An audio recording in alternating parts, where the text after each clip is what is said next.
मित्रांनो नमस्कार.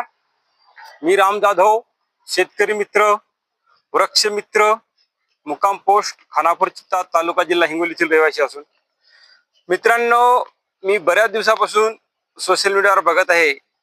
राष्ट्रीय नेत्यापासून ते राज्य स्तरावरला नेता असेल, जिल्हा स्तरावरला नेता असेल, गाव पातळीवरले काही कार्यकर्ते असतील की ते बोलत आहेत की तुम्ही मोदी भक्त आहात, अंधभक्त आहात. मित्रांनो मोदी भक्त आणि अंधभक्त चे होण्याचे सुद्धा काही कारणे आहेत. आम्ही अंधभक्त का आहोत? हो, मी अंधभक्त आहे, पण त्याचे कारण सुद्धा आहेत. मित्रांनो मी अंधभक्त आहे आणि त्याचे 25 कारण आहेत. किती? 25. एक नाही, दोन नाही, 25 कारण आहेत.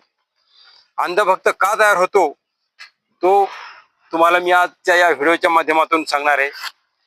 मित्रांनो अंधभक्त होण्याचं कारण नंबर 1, 2014च्या अगोदर साधं मी माझं स्वतःचं उदाहरण देतो.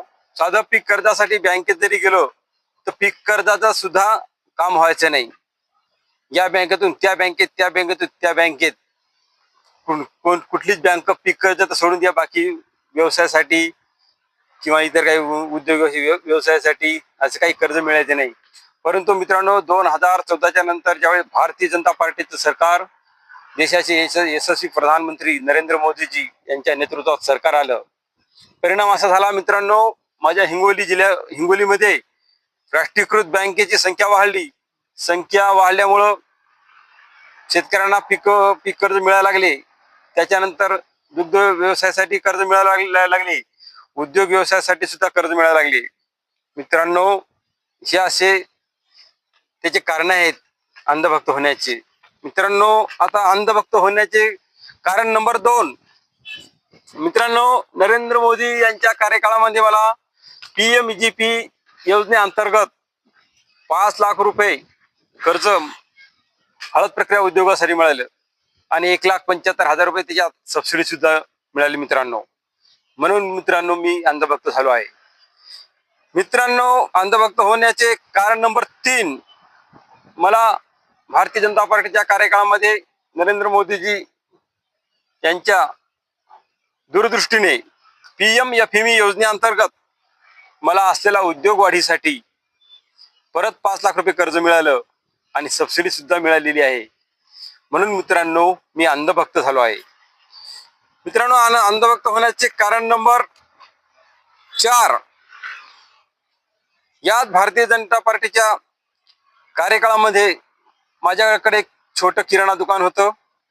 किराणा दुकान चालवत असताना मला कर्जाची आवश्यकता पडली, तर मुद्रा योजनेअंतर्गत मला माझ्या किराणा दुकानासाठी लोन मिळालं. त्याचा परिणाम असा झाला मित्रांनो, मी माझा किराणा दुकान व्यवसाय वाढवू शिकलो.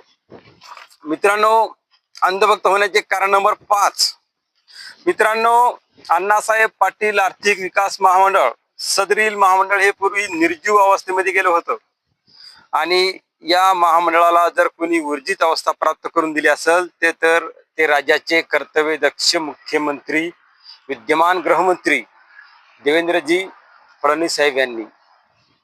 मित्रांनो पूर्वी अण्णासाहेब पाटील आर्थिक विकास महामंडळ यांचं कार्यालय आमच्या हिंगोली जिल्हाधिकारी कार्यालयामध्ये होतं. तिथं मी जायचो. तिथे एक छोटा असं एक लाकडी कपाट होतं, जवळजवळ 5-6 फुटाचं कपाट. आता बी आहे तिथं. मित्रांनो अण्णासाहेब पाटील आर्थिक विकास महामंडळासाठी मी कर्ज प्रस्ताव करून जायचो. ते कपाट बघायचो, 5-6 फूट उंचीचं लाकडी कपाट. 2-3 वेळेस मी मित्रांनो ते कपाट बघून आलो, पण काही काम झालं नाही, कारण की त्यावेळेस त्या महामंडळाला निधीच नव्हता. परंतु मित्रांनो लक्ष द्या, अण्णासाहेब पाटील आर्थिक विकास महामंडळ हे सदरील महामंडळ पूर्णतः निर्जीव अवस्थेमध्ये गेलं होतं आणि या महामंडळाला आपल्या राज्याचे कर्तव्यदक्ष मुख्यमंत्री देवेंद्रजी फडणवीस साहेब, आमचे देवाभाऊ यांनी भरमसाठ निधी उपलब्ध करून दिला. मित्रांनो निर्जीव अवस्थेमध्ये गेलेलं महामंडळ निधी प्राप्त झाल्यामुळं त्या महामंडळाला ऊर्जित अवस्था प्राप्त झाली. परिणाम असा झाला, राज्यातील तरुणांना उद्योग व्यवसायासाठी कर्ज मिळाले. तर मित्रांनो मला सुद्धा अण्णासाहेब पाटील आर्थिक विकास महामंडळ अंतर्गत 10 लाख रुपये कर्ज मिळालेले आहे. परतफेड सुद्धा माझी पूर्ण झालेली आहे. त्याचा 3 लाख रुपये मला व्याज परतावा सुद्धा आलेला आहे. मित्रांनो, मग तुम्ही सांगा, मग आम्ही आमच्या देवा भाऊचे, आमच्या देवाचे भक्त होणार का नाही? ही कारण आहेत मित्रांनो अंधभक्त होण्याचे. मित्रांनो, अंधभक्त होण्याचे कारण नंबर 6. याच भारतीय जनता पार्टीच्या कार्यकाळामध्ये मला स्टार दूध गंगा योजनेअंतर्गत दुग्ध व्यवसायासाठी 7.5 लाख रुपये कर्ज मिळालं होतं. परिणाम असा झाला, मी माझा दुग्ध व्यवसाय सेट करू शकलो आणि माझ्या उत्पन्नात सुद्धा वाढ झाली. मित्रांनो, अंधभक्त होण्याचे कारण नंबर 7, मी अगोदरच सांगितल्याप्रमाणे 2015 ते 2019 पर्यंत कर्ज घेऊन उद्योग व्यवसाय सुरू केले होते. मित्रांनो, नंतर असं झालं, तुम्हाला सुद्धा माहिती आहे, जागतिक महामारी आली म्हणजे कोविडच्या कार्यकाळामध्ये माझ्यावर कर्ज होतं, माझे उद्योग व्यवसाय चालू होते. कोविडमुळे लॉकडाऊन झालं. लॉकडाऊन झाल्यामुळे माझे उद्योग व्यवसाय बंद झाले. मित्रांनो, या कोविडच्या कार्यकाळात सुद्धा तुम्हाला मी सांगतो, आपला एखादा कुटुंब प्रमुख जसं आपल्या कुटुंबाकडे लक्ष देते, तसंच काम देशाचे यशस्वी प्रधानमंत्री नरेंद्रजी मोदी यांनी केलेले आहे आणि मला त्याचा स्वतः अनुभव आलेला आहे. मित्रांनो, कोविडच्या कार्यकाळामध्ये उद्योग व्यवसाय पूर्ण बंद झाले, लॉकडाऊन झालं. मित्रांनो, कडक लॉकडाऊन मध्ये भारत सरकारने एक स्कीम आणली कोविड प्लॅन म्हणून. त्या कोविड प्लॅन मधून मला 2 लाख रुपये मिळाले आणि लॉकडाऊन मध्ये जो काही माझं नुकसान झालं तर त्या 2 लाखातून मला सावरण्याचा प्रयत्न झाला. मित्रांनो, जसं एखादा कुटुंब प्रमुख आपल्या कुटुंबाकडे लक्ष देतो, तसेच मोदीजी पूर्ण भारताचे कुटुंब प्रमुख आहेत आणि प्रत्येक गोष्टीत ते लक्ष देत आहेत. मित्रांनो, हे असे विविध योजना आणत आहेत, म्हणून आम्ही अंधभक्त होत आहे. मित्रांनो, अंधभक्त होण्याचे कारण नंबर 8, याच भारतीय जनता पार्टीच्या कार्यकाळामध्ये मला रोजगार हमी योजनेअंतर्गत एक सिंचन विहीर मिळाली 4 लाख रुपयाची, तेही 100% अनुदानावर. त्याचा परिणाम असा झाला मित्रांनो, माझ्या शेताला सिंचन उपलब्ध झालं, पाणी उपलब्ध झालं, माझं उत्पन्न दुप्पट झालं. म्हणून मी अंधभक्त आहे. मित्रांनो, अंधभक्त होण्याचे कारण नंबर 9, याच भारतीय जनता पार्टीच्या कार्यकाळामध्ये मला एक जनावरांसाठी 1.5 लाख रुपये अनुदान असलेला एक गोठा मिळाला. परिणामी माझे पहिले जे गवताचे हे होतं, छप्पर होतं जनावरांसाठी, तर पक्का गोठा मला मिळाला. म्हणून मित्रांनो, मी अंधभक्त झालो आहे. मित्रांनो, अंधभक्त होण्याचे कारण नंबर 10, याच भारतीय जनता पार्टीच्या कार्यकाळामध्ये नानाजी देशमुख कृषी संजीवनी योजना आली आणि या योजनेअंतर्गत मला एक स्प्रिंकलर सेट मिळाला, एक पाणबुडी मोटार मिळाली. परिणामी मी माझ्या शेताला पाणी देण्यासाठी मला सोयी सुविधा उपलब्ध झाल्या. म्हणून मित्रांनो, मी अंधभक्त झालेला आहे. मित्रांनो, अंधभक्त होण्याचे कारण नंबर 11, याच भारतीय जनता पार्टीच्या कार्यकाळामध्ये मला महाडीबीटी योजनेअंतर्गत एक चाप कटर मिळालं जनावरांसाठी, जे की आपण त्याला कडबाकोटी म्हणतो.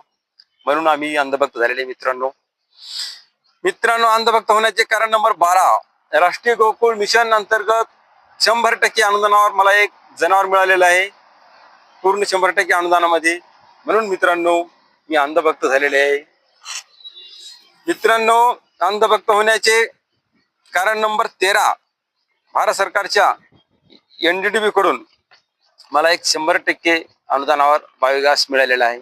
सदरील बायोगॅसमुळे मला इंधन तर मिळालेच, परंतु त्याच्यातून जे स्लरी निघती, ती स्लरी हळद पिकासाठी, फळ पीक असतील, भाजीपाला असेल, याच्यासाठी अत्यंत उपयोगी आहे. मित्रांनो, स्लरी मी माझ्या शेताला देतच आहे, पण उरलेली स्लरी माझ्याकडून शेतकरी विकत घेऊन जात आहेत. त्या स्लरीतून आलेले 4 पैसे माझ्या खिशात सुद्धा पडत आहेत. म्हणून मित्रांनो, मी अंधभक्त झालेलो आहे. मित्रांनो, अंधभक्त होण्याचे कारण नंबर 14, ज्या वेळेस काही आपत्ती येतात, नैसर्गिक संकट येतात, अशा वेळी शासन सुद्धा शेतकऱ्याच्या पाठीमागे असते आणि आपत्कालीन कर्ज योजना या भारतीय जनता पार्टीच्या कार्यकाळामध्ये आलेली आहे आणि मला या भारतीय जनता पार्टीच्या कार्यकाळामध्ये त्या आपत्कालीन कर्ज योजनेचा मला लाभ झालेला आहे. म्हणून मित्रांनो, मी अंधभक्त झालेला आहे. मित्रांनो, अंधभक्त होण्याचे कारण नंबर 15, PM किसान निधी योजनेअंतर्गत सुद्धा PM किसानचा निधी पण मिळालेला आहे आणि 26 जानेवारी 2025 रोजी लाल किल्ला येथे माझा पती पत्नी सहित राष्ट्रीय सन्मान सुद्धा झालेला आहे. म्हणून मित्रांनो, आम्ही अंधभक्त झालेले आहेत. मित्रांनो, अंधभक्त होण्याचे कारण नंबर 16, गांडूळ खत प्रकल्पासाठी मला टँक बांधकामासाठी अनुदान मिळालेले आहे याच भारतीय जनता पार्टीच्या कार्यकाळामध्ये. त्याच्यामुळं मित्रांनो, मी अंधभक्त झालेला आहे.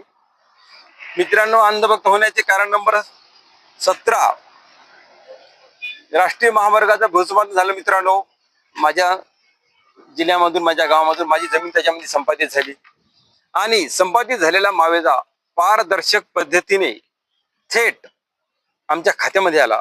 मित्रांनो, हेच जर भूसंपादन 2014च्या अगोदर झालं असतं तर काय परिस्थिती असती तुम्हीच विचार करा. दिल्लीतून निघालेला 1 रुपया थेट आमच्या खिशामध्ये येत आहे, म्हणजे डीबीटी मार्फत. तसेच मला राष्ट्रीय महामार्गाचे आलेले 41 लाख रुपये थेट आमच्या खात्यामध्ये आले, तेही पारदर्शक पद्धतीने. कोणालाही 1 रुपया किंवा फुटकी कोडी सुद्धा काही दिली नाही. म्हणून मित्रांनो, मी अंधभक्त झालेला आहे. मित्रांनो, अंधभक्त होण्याचे कारण नंबर 18, भारतीय जनता पार्टीच्या कार्यकाळामध्ये केंद्रीय कृषी कल्याण मंत्रालयाकडून 26 जानेवारी 2025 रोजी माझ्यासारख्या शेतकऱ्याला सपत्नीक विशेष अतिथीचा दर्जा देऊन 26 जानेवारी रोजी लाल किल्ला दिल्ली येथे राष्ट्रीय कार्यक्रमामध्ये सहभागी होण्याचे आम्हाला भाग्य लाभले. म्हणून मित्रांनो, मी अंधभक्त झालेला आहे. मित्रांनो, अंधभक्त होण्याचे कारण नंबर 19, मला माझ्या शेतामधून नॅशनल हायवे 161 हा मिळालेला आहे. माझ्या शेतातला भाजीपाला असेल, माल असेल, फळ असेल, पीक असेल, अकोल्याला जरी न्यायचं असलं तर आता मला जास्त वेळ लागत नाही. हैदराबादला जरी माझे भाजीपाला पाठवायचा असेल तर मला जास्त वेळ लागत नाही. कशामुळे मित्रांनो, नरेंद्र मोदी यांच्या दूरदृष्टीमुळे जे नॅशनल हायवेचे जे जाळं निर्माण झाले भारतामध्ये, तोच रोड माझ्या रस्ता नॅशनल हायवे क्रमांक 161 माझ्या शेतातून गेलेला आहे. हैदराबादला जर जायचं असत, माझे फळ पिके न्यायचे असतील, कमी कालावधीत मी तिथे पोहोचत आहे. म्हणून मित्रांनो, मी अंधभक्त झालेला आहे. मित्रांनो, अंधभक्त होण्याचे कारण नंबर 20, मला जर आता हिंगोलीहून जर दिल्लीला जायचं असेल तर मला थेट रेल उपलब्ध झालेली आहे. हिंगोली ते दिल्ली कुठंच उतरायचं किंवा काही हे करायचं काम न राहिलेलं नाही. मित्रांनो, जे मेट्रोचं जाळं असेल, इलेक्ट्रॉनिक रेल असतील, हायड्रोजन रेल असतील, त्या पूर्ण आदरणीय देशाचे यशस्वी प्रधानमंत्री यांच्या कार्यकाळामध्ये सदरी रेल्वेचे जाळे निर्माण झालेले. म्हणून मित्रांनो, मी अंधभक्त झालेले आहे. मित्रांनो, अंधभक्त होण्याचे कारण नंबर 21, याच भारतीय जनता पार्टीच्या कार्यकाळामध्ये देशाचे यशस्वी प्रधानमंत्री नरेंद्र मोदीजी यांच्या दूरदृष्टीतून Vande Bharat, metro, hydrogen train इत्यादी अशा कितीतरी सार्वजनिक सोयी सुविधा उपलब्ध झालेल्या आहेत. म्हणून मित्रांनो, मी अंधभक्त झालेले आहे. मित्रांनो, अंधभक्त होण्याचे कारण नंबर 22, मला एक अवजार बँक मिळाली 11 लाख रुपयाची आणि त्याच्यामध्ये 4 लाख रुपये सबसिडी सुद्धा मिळाली. मित्रांनो, या अवजार बँकेमध्ये 1 ट्रॅक्टर आणि शेतीसाठी लागणारे कृषी अवजारे उपलब्ध आहेत. परिणामी मी माझ्या शेतीला वेळेवर पेरणी असेल, नांगरणी असेल, रोटावेटर असेल, हे करण्यासाठी मला अवजार मिळालेत आणि 4 लाख रुपये सबसिडी सुद्धा मिळाली. म्हणून मित्रांनो, मी अंधभक्त झालेला आहे. मित्रांनो, अंधभक्त होण्याचे कारण नंबर 23, मी अगोदर सांगितल्याप्रमाणे मला एक सिंचन विहीर 100% अनुदानामध्ये मिळालेली आहे आणि त्या विहिरीतलं पाणी मला शेतीला देण्यासाठी आपल्या राज्याचे कर्तव्यदक्ष मुख्यमंत्री यांच्या संकल्पनेतून जे सोलार, मागील त्याला सोलार वाटप होत आहेत, त्या योजनेअंतर्गत मला एक सोलार सुद्धा उपलब्ध झालेला आहे. परिणामी मला आता रात्री बेरात्री शेतामध्ये जायची आवश्यकता राहिली नाही. मित्रांनो, तुम्ही सांगा, देवाभाऊच्या या संकल्पनेमुळे किती शेतकऱ्यांना सोलार निर्माण झाले. मग आम्ही आमच्या देवाभाऊचे भक्त होणार नाही तर कोणाचे भक्त होणार आहेत? तुम्हीच विचार करा मित्रांनो त्याचा. मित्रांनो, अंधभक्त होण्याचे कारण नंबर 24, मित्रांनो, अत्यंत महत्वाचा मुद्दा आहे. मी 2014च्या अगोदर खूप बँकेमध्ये हिंडलो, खूप प्रस्ताव तयार केलेत. कोणतीच बँक कर्ज देत नव्हती, कोणत्या प्रस्ताव हे करत नव्हती. परंतु भारतीय जनता पार्टीच्या कार्यकाळामध्ये मित्रांनो, मला असा अनुभव आलेला आहे. केंद्रामध्ये आज जर योजना जाहीर झाली आज, तर मी उद्याच्या डेटमध्ये प्रस्ताव करायचो आणि परवाला बँकेत दाखल करायचो. 3 दिवसामध्ये मित्रांनो त्या प्रस्तावाला मंजुरी मिळायची. हे या भारतीय जनता पार्टीच्या कार्यकाळामध्ये मी स्वतः अनुभवलेले आहे. म्हणून मित्रांनो मी अंधभक्त झालेला आहे. मित्रांनो, अंधभक्त होण्याचं कारण नंबर 25 या भारतीय जनता पार्टीच्या कार्यकाळामध्ये. आता तर कारण तर खूप आहेत, सर्व जर सांगत बसत दिवसही पुरणार नाही, पण थोडं मोजकं सांगतो मी. अंधभक्त होण्याचे कारण नंबर 25 मित्रांनो, ज्या काही सार्वजनिक सोयी सुविधा असतील, कृषी असेल, शिक्षण असेल, विज्ञान असेल, दळणवळण असेल, इत्यादी क्षेत्रामध्ये ज्या काही सोयी सुविधा निर्माण झाल्या आहेत त्या खूप चांगल्या प्रकारे आणि मोठ्या प्रमाणात सोयी सुविधा निर्माण झालेल्या आहेत. म्हणून मित्रांनो आम्ही अंधभक्त झालेले आहे. मित्रांनो, मी बघत आहे राष्ट्रीय नेते असतील, राज्यस्तरावरील नेते असतील, जिल्ह्यातले नेते असतील, गलीबोळातील काही नेते असतील, अंधभक्त अंधभक्त म्हणत आहेत. मित्रांनो, खरंच मला राष्ट्रीय नेत्यासहित आणि गल्लीतल्या नेत्यासहित यांच्या बुद्धीची मला कीव येते. मित्रांनो, उगाच कोणी अंधभक्त होत नसते. हे 25 कारण आहेत अंधभक्त होण्याचे. तुम्ही सुद्धा चांगली कामं करा, तुमचे सुद्धा भक्त निर्माण होतील मित्रांनो. परंतु कुणीतरी चांगले कार्य करत असेल आणि आपल्याचे जर काही कार्य होत नसेल आणि विनाकारण जर आपण काही कुणाला अंधभक्त हिंवत असेल तर मित्रांनो त्याचा काहीही परिणाम होणार नाही. तर मित्रांनो, जी 25 कारण आहेत अंधभक्त होण्याचे, तर तुम्हीच विचार करा. मग आम्ही अंधभक्त झालो काय आणि तुम्ही आम्हाला अंधभक्त म्हटले काय? आम्हाला त्याचा काही परिणाम होणार नाही मित्रांनो. कारण की मित्रांनो, उगाच कोणी कोणाचे नाव घेत नसते. तुम्ही सुद्धा जर चांगले कार्य केले तर तुमचे सुद्धा भक्त निर्माण होतील. मित्रांनो, एवढं बोलून माझे 2 शब्द संपवतो. धन्यवाद.